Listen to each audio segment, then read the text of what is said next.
What is up, guys? Welcome to episode 17 of Sports Card Talk.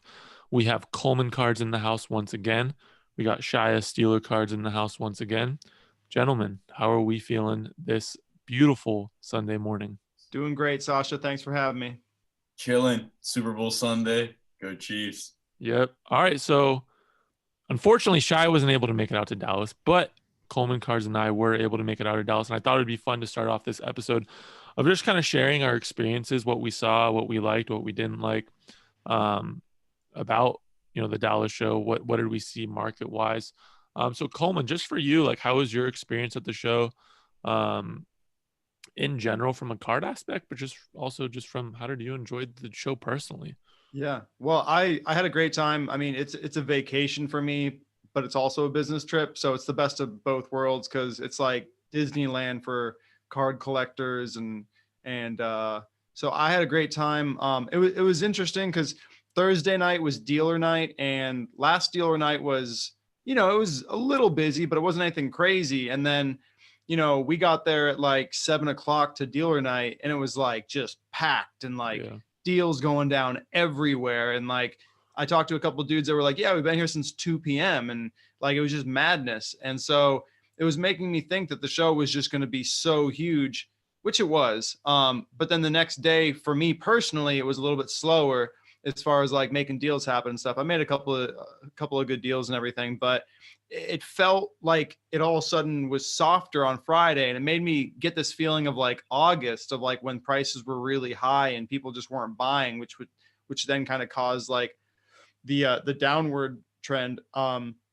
But then Saturday it was just like mayhem again, and it just picked right up, and it was just tons of energy, tons of deals going down, tons of activity. So from both standpoints, from just being there, experience wise, personally, it was just incredible because it gets me out of my bubble in Los Angeles. You get to meet so many cool people, you get to see so many cool cards. And then from a card point of view, I mean, I picked up a whole ton of stuff, sold a whole ton of stuff, traded for a whole ton of stuff, got my eyes on a ton of stuff, so it was great. I that was my first probably big card show that I've ever been to. And like you said, Thursday, I think Thursday, like I got to the hotel around 2. Um, got something to eat, and then I just went in like basically to the showroom just to check it out, and there was like a good amount of people there, and I was just like, holy shit, this is crazy. But from I thought I had an amazing time. Number one, like it doesn't, like again, it's like you're going there to buy and sell cards, you're going there for business, but at the same time it didn't even feel like work at all. Like it was so much fun.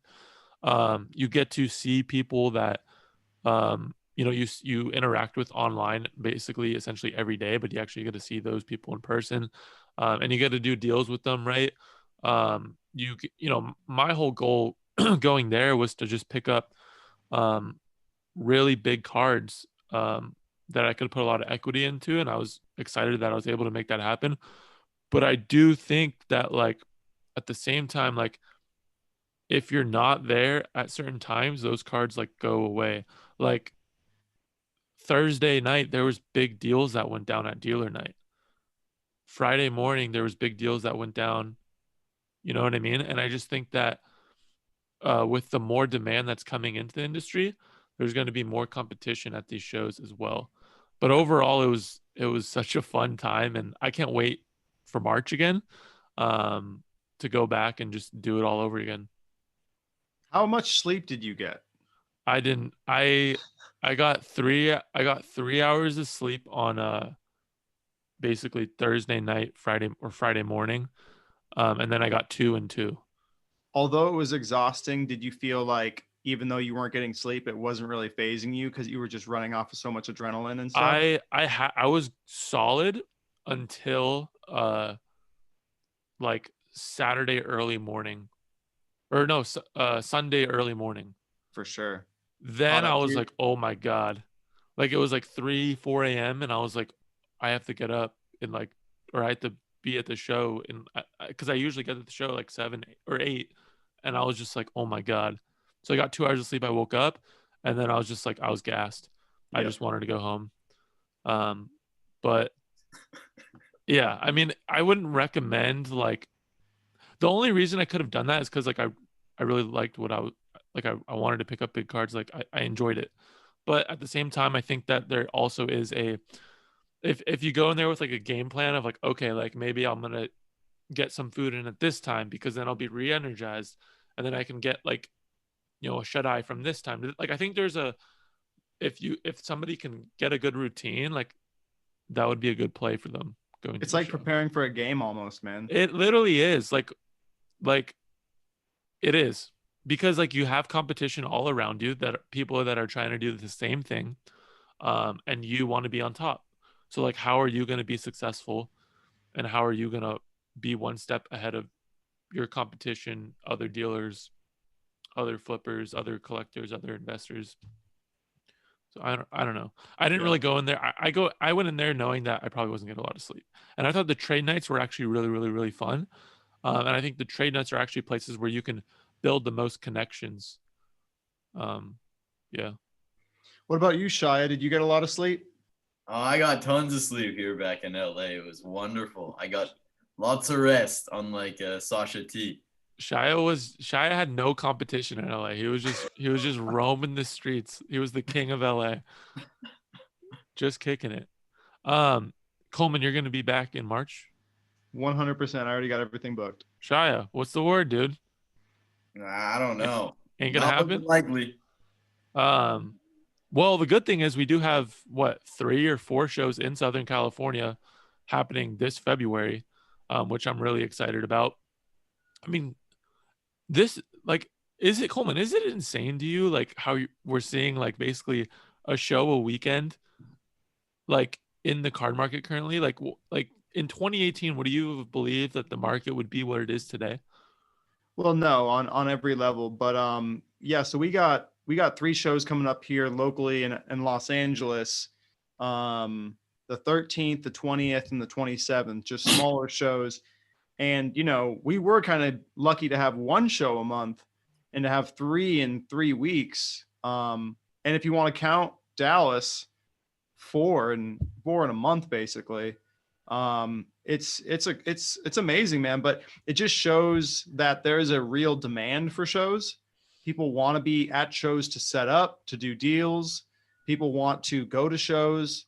And so even during a pandemic, people are finding a will to create, uh, a supply line of shows.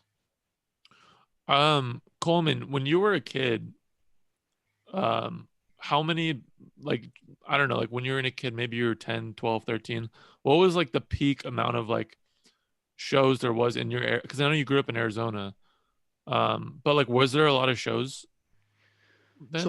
I don't really know. My best friend's dad took me to a show in Phoenix, which I thought was the National, but then when I like looked back on it a couple of years ago, because I was like so interested, like, did I go to National?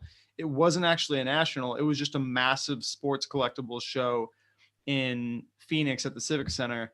And there was a lot of cards there, a lot of booths and everything like that. And that was really my first taste of a show. And that was when I was 12. And that was the only one I'd ever gone to.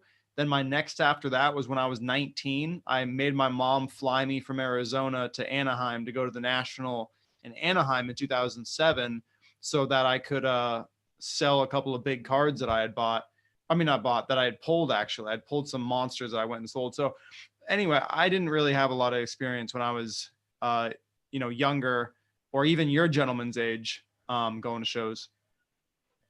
I the reason I asked is because I think it's always intriguing to like look back like on different generations of or when the market was hot, like to see if we can find similar trends, right? um a lot of what's happening right now and what we're seeing is a lot of big money and new money is going into uh high end cards of GOAT status players, LeBron, Kobe, Jordan. And the modern market, the base prisms of the world, the prism silvers of the world, isn't seeing that love that maybe it once saw 3 6 to 3 months ago even. um I just it's interesting to see the money that's coming in. For me, I think the money is getting smarter because I think what they're buying is simply supply and demand at its finest form. I bought the card, now it's off the market and nobody else can get it. So when I go to sell it, I can get a premium. I want to get your thoughts on what's kind of happening with these. Well, what you think about these all-time high prices?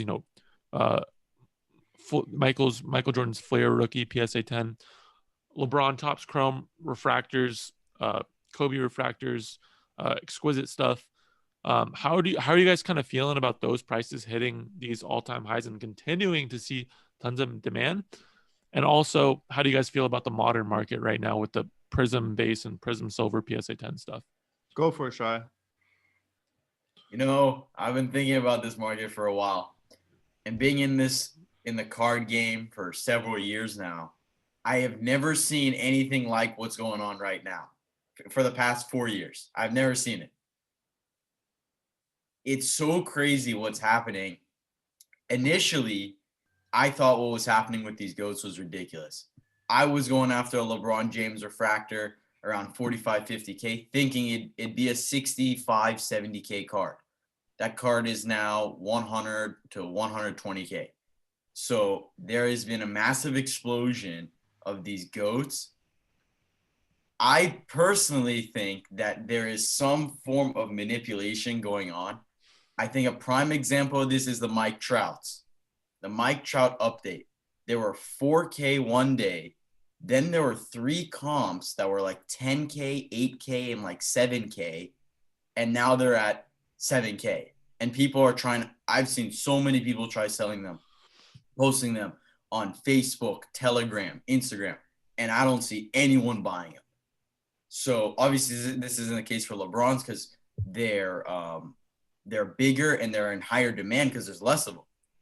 But I kind of see a correlation there. I'm personally looking for the next play, and I don't think that's in the GOATs at this point. I think a lot of the cards are too high. We're seeing an uptrend in Tim Duncan cards. LeBron is now, 40K or 30-something 5K for a Chrome PSA 10. Jordans are, I don't know how much those are. And Kobe's are at or above LeBron's. So I personally think that market is getting unattainable for a lot of people at this point. I'm also I'm definitely bought into the players. I'm not bought into these prices. And I don't see them continuing to trend up. I do agree in the long term they will. I just see a better entry point in the future, in the near future.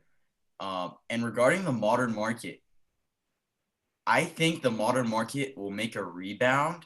I don't know if it'll be with the base and the silvers, but I think the color will soon make a rebound, or they haven't really dropped, but I think we'll see a spike because Tim Duncan is done playing.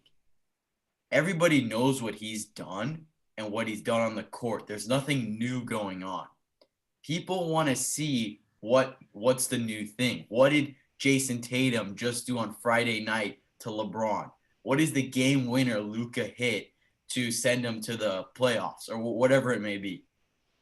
That is not possible for the GOATs. And that is the one thing that attracts the modern market to a lot of people. It's the next big thing. You can watch the player and see what he does and buy the card because of that. So I've been looking. I haven't made a big play necessarily on the modern market, but the market is definitely getting pretty tricky. So I would say be careful, especially with buying base in the modern market, because there's a lot of market sentiment against base around this time. But I'd also say be careful with the GOATs if you're planning a short-term flip, because I don't know what direction that's going to go in, and it may even stay constant for a while. But long-term, I don't think you can lose. I just think that there will be a better entry point. So to jump on with that, the point about the GOAT stuff getting a little bit unattainable, and the modern stuff maybe having a bounce back because of what Shaya said, our culture of we need quick hits of like, activity. So we need to see those stat lines and stuff. Just like you were saying, Tim Duncan ain't playing, Kevin Garnett isn't playing, Kobe's not playing. So LeBron is playing, but again, LeBron prices are going crazy. Excuse me 1 second. No worries. One thing I wanted to jump on and add on that, which could create a modern rebound, is people 2 months ago, the modern stuff was going crazy, right? Modern prices went super high. So then people started looking at that over the last 2 months and saying, what? Well, if modern prices are this high, why would I buy that stuff when I can buy the GOATs? For the same price as a Luka PSA 10. Exactly. So then the GOATs went crazy. And the GOATs have gone just absolutely bonkers, right? Like we're saying. So it doesn't mean that there's not GOAT stuff that you can get. So like one of my moves right now is I'm looking around all the different areas of LeBron James, Michael Jordan that haven't really gone up or anything like that, or that have experienced only small growth that I think there'll be spillage over to. But so now we have that gap that is supposed to be in play, right? We have this equilibrium of GOAT stuff is super high, modern stuff is now low. Well, at what point with that gap being separated, does the GOAT stuff get to be so high that people start looking at the modern stuff again? And so I think that's soon, because right. No one, how many people can afford a LeBron Chrome for 40K? You know 45K, I mean? Right? Like, and look, like, again, I've been wrong here with saying like, look, I think Luka's stuff is going to go up. Weeks ago I was saying that I think, and talking about, Michael Porter Jr. was a guy a couple of weeks ago that I was literally trading Kobe's for, and it's like looking back at that, what a horrible decision. But you look at it now and it's like Luka or Giannis or some of these guys that are going to have great seasons, and you look at how a lot of these teams, they're all just in the muck right now. Like their records are kind of like whatever. They're not really doing anything. Once all this uncertainty with playoff positioning starts to get figured out over the next 20 or 30 games, there's going to be a push towards modern as people try to load up on guys they think are going to make runs in the playoffs. So with that gap being created by the GOAT stuff, this crazy gap now, and with the fact that, yes, we are a culture that needs to have quick hit, like stuff coming in. Like we need these dudes playing so that we can like have reactions to them and want to go buy stuff.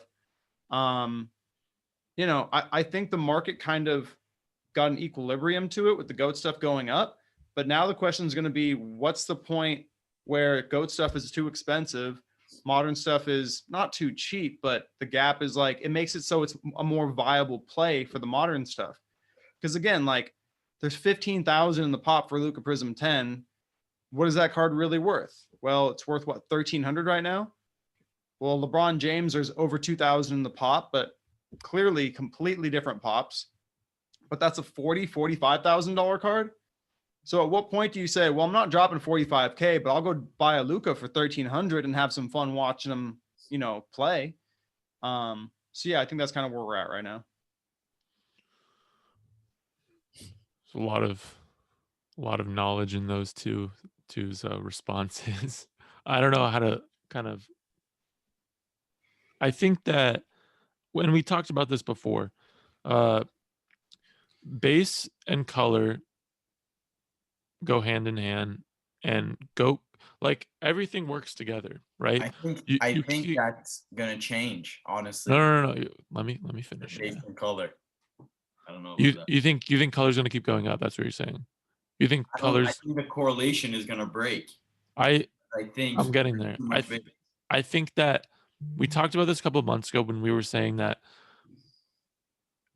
like GOAT cards are great, but GOAT cards can't go crazy, and then base cards go, like if base cards go to shit in this current market, then it doesn't function. Like the market doesn't function without base in this current modern market. Do I think in 3-4 years when the market gets soft, base stuff is going to be worth a lot of it nothing? 100%. I think 80 to 85% of the base stuff that people are buying right now in whenever the market gets soft is going to be worth absolutely nothing. But in today's current market, it has to be worth something for everything to function. Now, I think the reason why we're seeing all these big cards go crazy, and I'm not talking about the Trout right now. I'm talking about LeBron, Kobe, Jordan, LeBron, Kobe, Topps Chrome Refractor, exquisite on-card autos of, that stuff. And then Jordan's Fleer.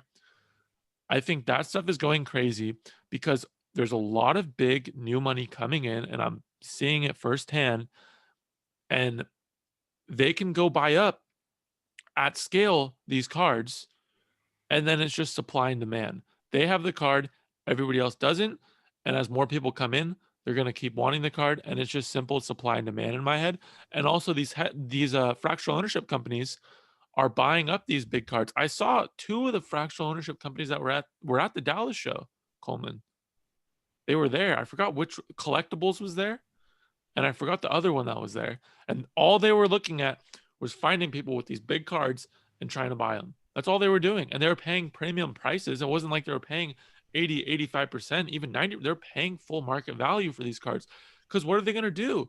They're going to take the card, they're going to put it in their system, and they're going to advertise it, and people are going to buy it. And then it's just day trading from there. Like, I don't think people understand how big these high-end cards are going to be. Do I think that it could drop 20% in 2 months? 100%. But if somebody's buying, if the people that are buying these cards right now don't care if it drops 20%, they're not going to sell it. They're holding it. So like the people like us, we need to figure out, okay, which cards do we really, really want that we think has like, we'll see great growth in 5 years, and lock it in right now. Because if you don't, it's in my head, you're not going to be able to get that card anymore a year down the line. Like, how much growth have we seen in this market in the last 2 years? If that continues, what happens next year? It's like we all here have to think smart because we don't have an unlimited amount of money to go after these big cards. So we have to be 5 minutes ahead of the market, 10 minutes ahead of the market, so we can go make our plays, right? Like I think we can all say that, right? But everything, like all the big money is going towards high end. So like, I just think that like there's this very slim window here where you can go make a play. And I think my Zoom thing got blurry, but sorry about that. So one thing, have both of you watched the Ken Golden IG I watched Live it briefly. video, which is Gary called and Rizzo? Yes, it's Gary. called State of the Hobby with Guests, and he has on Gary V and Rizzo and Lefko. I didn't watch the Lefko part. Okay, so yeah, you don't really need to watch the Lefko part. Nothing against Lefko. Nothing against Lefko. Love I Lefko. don't know. I did leave. But anyway, that is a must watch, I think, right now. I've watched it like twice already, and it basically addresses everything that, well, not everything, but it addresses a lot of what you just talked about, Sasha. Which, to touch on, to go a little bit deeper into, we have no idea how much money is coming into this hobby right now. Sasha, you have an idea. Shaya, you have an idea. But like, there is. Go ahead. There's I was just gonna say, I got in. a taste over the last 2 weeks, like kind of seeing it firsthand. Like, put $1 million into Kobe rookies. Put $1 million into LeBron rookies. Put $1 million into Jordan Fleer. 9s, okay. I'll take the 9s if I can't get a 10. Right. That's what I'm saying. There are people coming into this hobby with $1 billion of net worth, yep. And they're saying like, put 1% of my net wealth into cards, yeah, which would be $10 million. I mean, if a few people just come in and inject $10 million in the hobby, what's going to happen? It's going to go up. And that's what's happening. And it's really hard for guys like us on the ground level to like fathom it and understand like what this will make the cards do, because it's really hard for us because we've seen the cards at every single price point. You saw LeBron Chrome 10s at 2,000. You saw refractors at 10,000. Me and Coleman at Bullpen both thought at 10,000 we wanted to buy one, and we thought it was a $30,000 card. Absolutely. In like 5 years. So like, I just encourage everyone to watch that Ken Golden interview, watch it twice. Like there is so much information that's in there. And, you know, just like you were saying, Sasha, this money's coming in and they're buying the GOAT stuff. They're buying the blue chip of blue chip, right?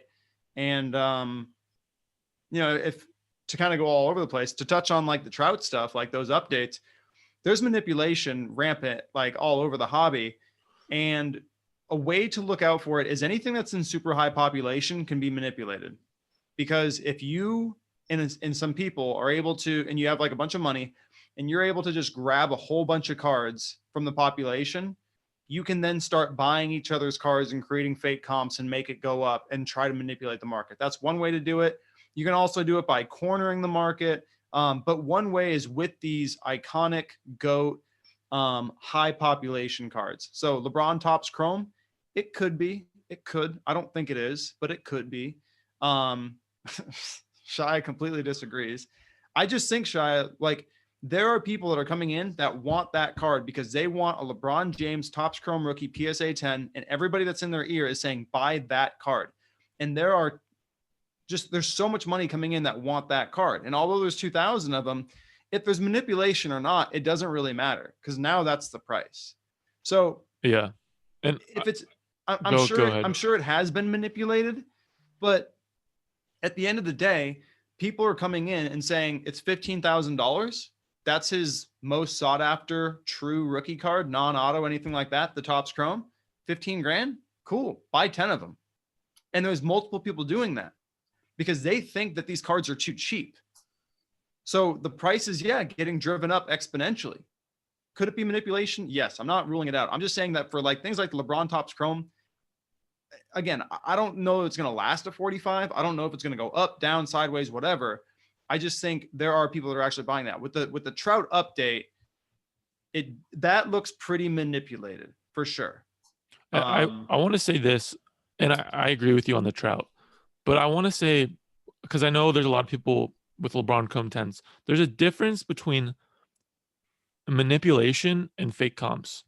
If you want to say manipulation is 3 fractional ownership companies going and just keep on buying LeBron Chrome 10s, then that's manipulation. But that is what's happening. That's what creates demand.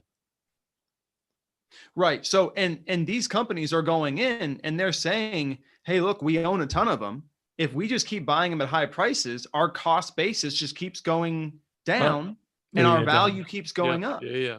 So are they manipulating it? Sure. But just like you said, there's a difference between manipulation and fake comps. They're not fake comps. They're still paying for them. And that's the new, now the new price is whatever it is, 40K. That's right. The new price. And once those companies come in and buy all their cards and stuff at 45 grand or whatever for a LeBron Topps Chrome PSA 10, maybe they get their fill and they decide we're done. Then the next company gets their fill. They're done. Right. So now one hits auction, nobody wants it, and it goes for 30K. And all of a sudden we have like a downside. Yeah. It could happen. The cards could go down 20, high end could go down 20%. It could. Like that's the risk that you take.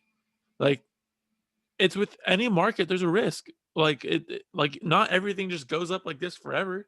Right. But also if you want to play the game and you want to see those huge gains, you have to play. Which is why I think, in my opinion, and I'm not saying that I'm smarter than anybody else, but when I see that card going for 40K, I start immediately going over to other areas of LeBron and saying, what's something that I can buy? And I'm not losing sleep at night because I just dropped 40K on a card that moved up that fast.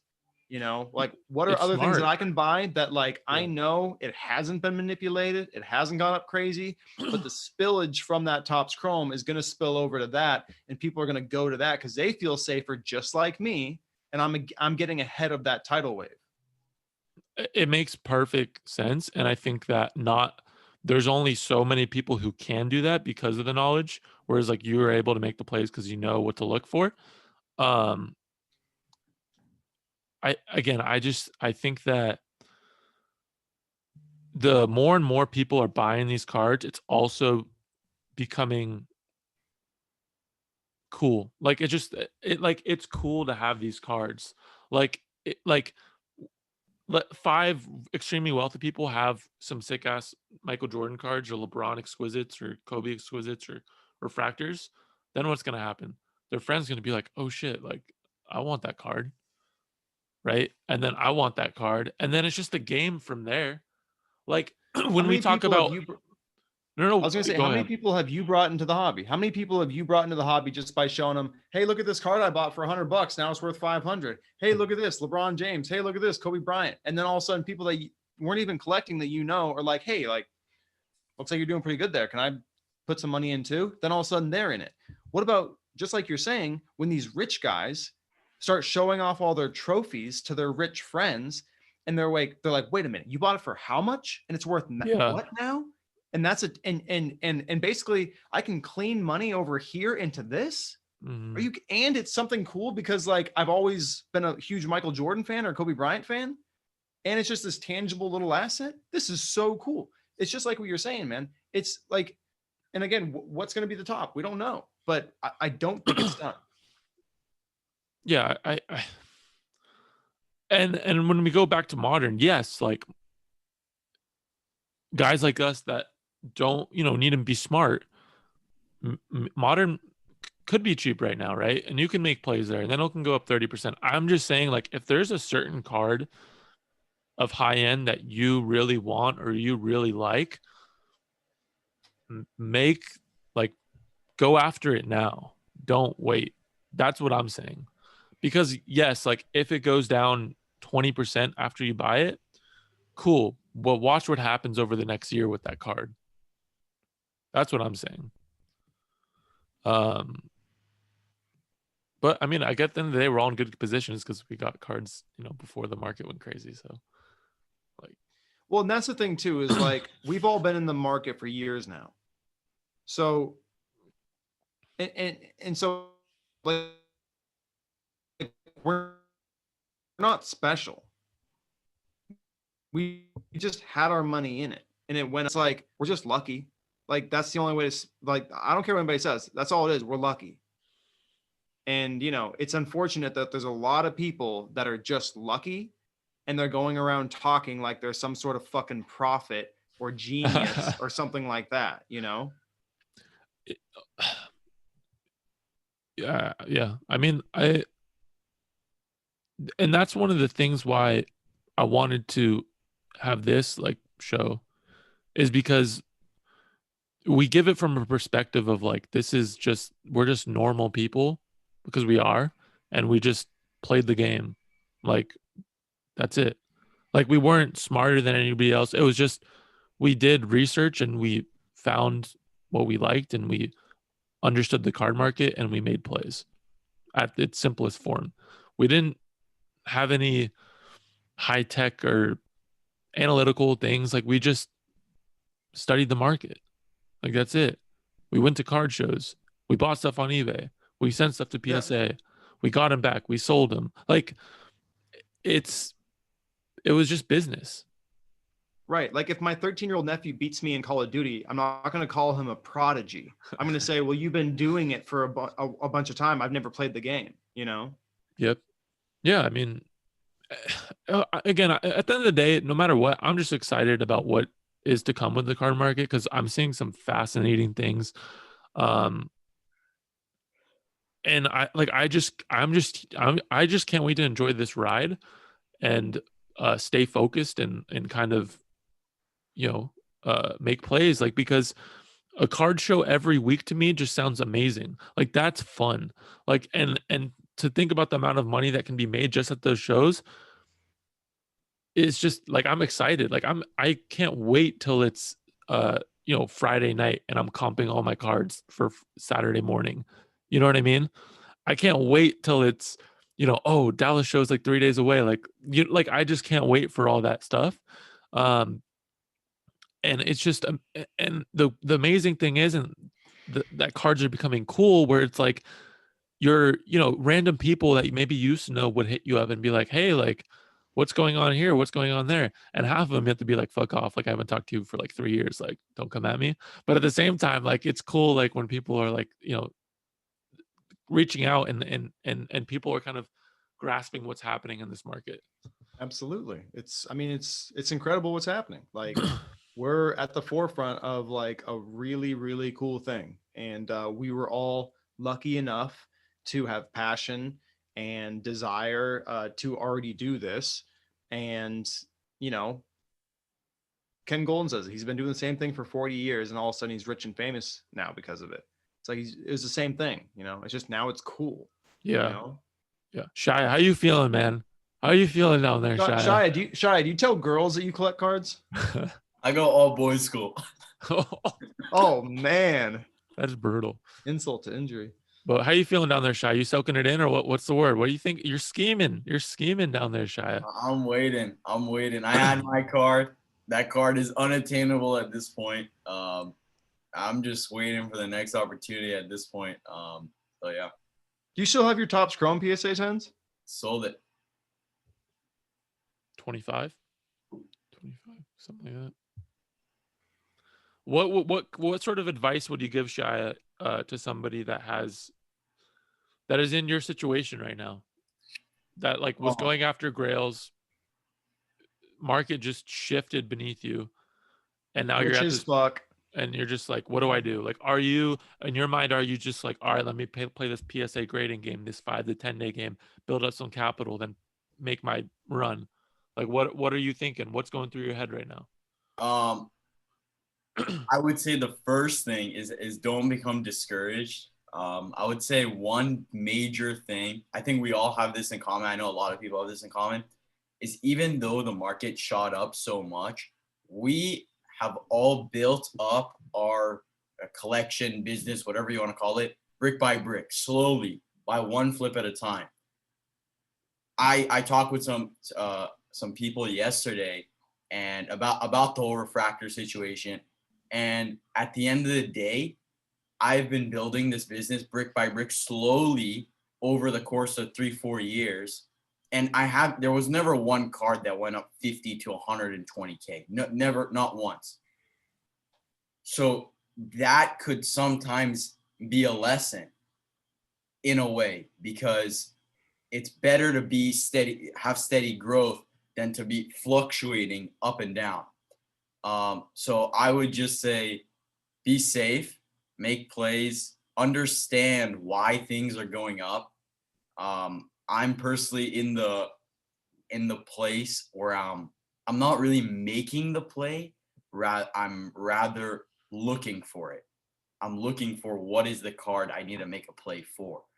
But obviously that shifted a lot because a lot of the high-end grail cards have gotten so expensive that now it's not in my price range. So now what it's looking like is I got to work with the cheaper cards and eventually move up and either continue, just keep on flipping those cheaper cards, cheaper as opposed to the grails, and either just keep on moving those or end up buying a grail and with whatever I've left over, keep flipping. So I think that's just a thing that's gonna occur in the next 6 months, and it's gonna be interesting where I am at 6 months by the time of the national. I love what Shai. Well, first of all, I want to say, on your brick by brick, 2 years ago, how old were you 2 years ago? Oh, 7. 7. 15. 15. So I met you 2 years ago at Chicago National 2019. You guys met at Chicago, not LA? No. Did we meet?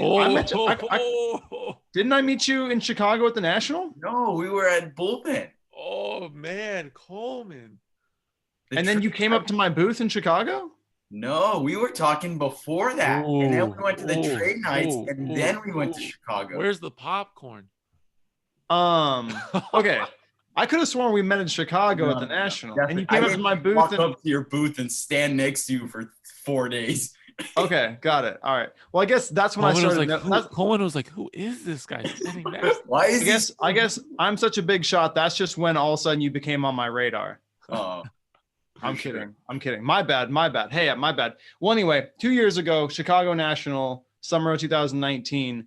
You know, we were hanging out at my booth and you were going around hustling at the National. And this is 2 years ago, and you were 15, you know, like, and where you've gotten to in 2 years and what 2 years has done for you and stuff, what 2 more years could do for you, you know? It's like, it really is a brick by brick thing. And I love what you say about you're not making a play right now, you're waiting to make a play. Because one of Warren Buffett's things about when people come up to him and say, you know, hey, what should I buy right now? He's like, nothing. And they're like, well, what do you mean? Like, I have money to invest. I want to invest. And he goes, well, then wait around and wait for the right investment to present itself. You know, so many people are just like, they see everything happening and they just want to jump in. Well, yeah. And sometimes it's about waiting for the right situation to come up. And, you know, knowledge is a factor too, but that's what Shaya is doing, which I think is something really cool to highlight. Yeah. I think that if Shaya just keeps playing the game, like he'll be very well off in 2 years.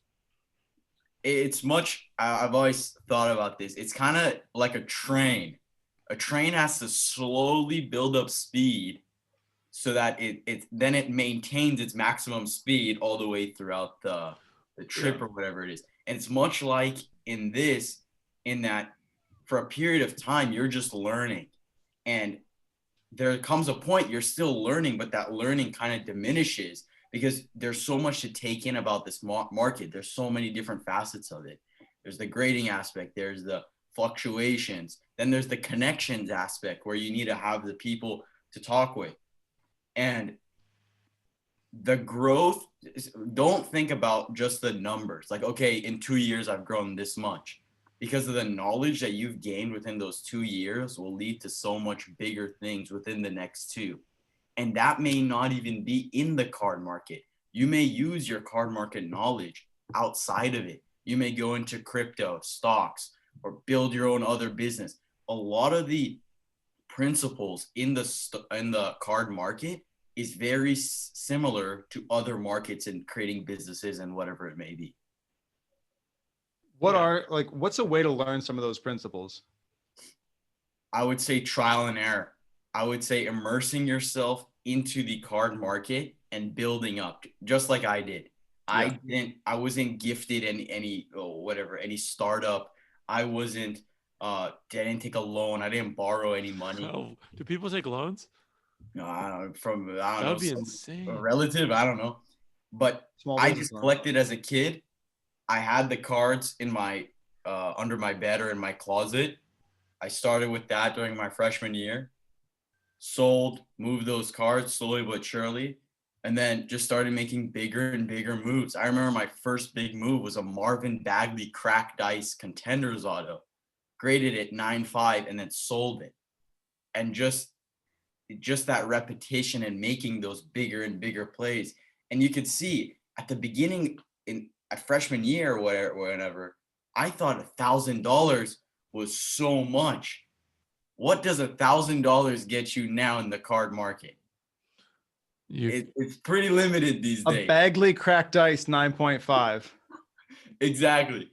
So it's just changed so much. But I think those lessons that you learn are so valuable. The growth will come, the money will come if that's what you're after.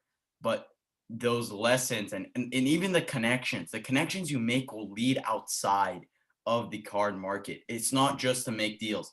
I talk with Sash multiple times a week. I talk with Coleman multiple times a week. It's not always just about cards. You know what I mean? You can take advice about other things outside of the card market. So it's just so much bigger than just flipping cards. It's so much bigger than just, okay, buy this card for 100, sell it for 200. It's so much bigger than that. Very well said. Shaya, where's your mic at? You got to drop it. I'm just kidding. Just slam it. Drop the mic. Mamba out. Oh, he's so rich. He's just dropping $100 mics now, dude. There he is. The 17-year-old himself. I think that you dropped some bars there. I think you're 100% right on the money when you say that there's so much knowledge and stuff to learn in this industry that you can use in any other business you want to form in later, any other market you want to go into later. I would say that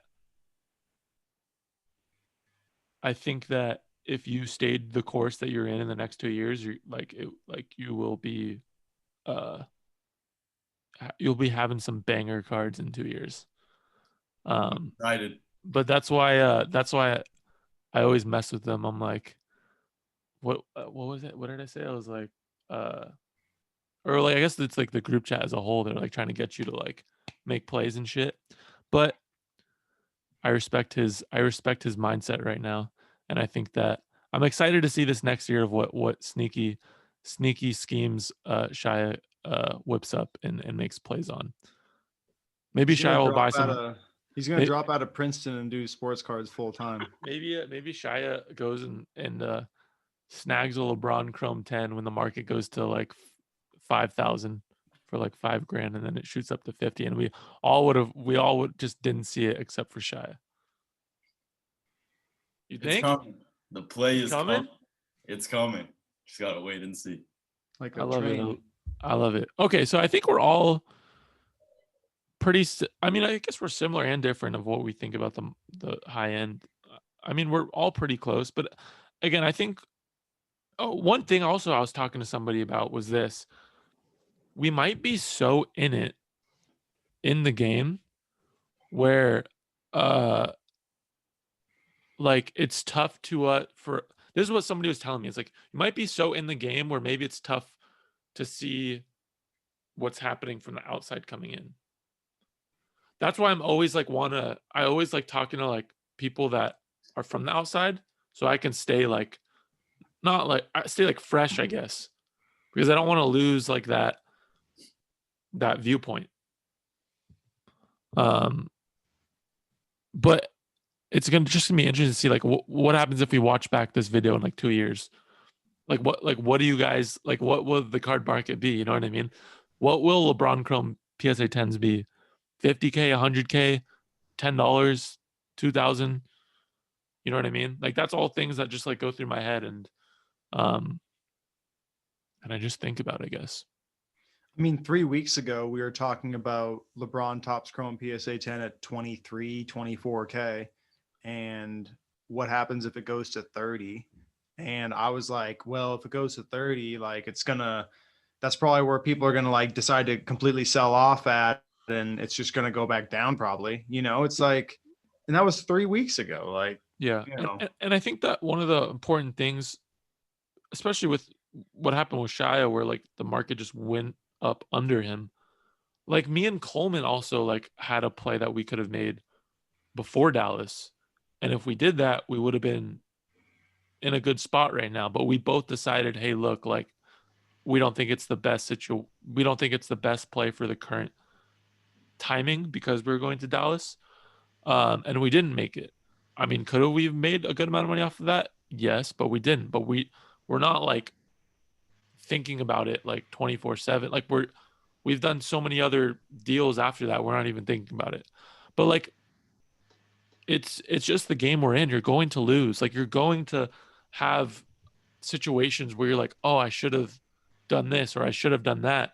But the best thing you can do is just not look like not you just don't think about it and you just keep going.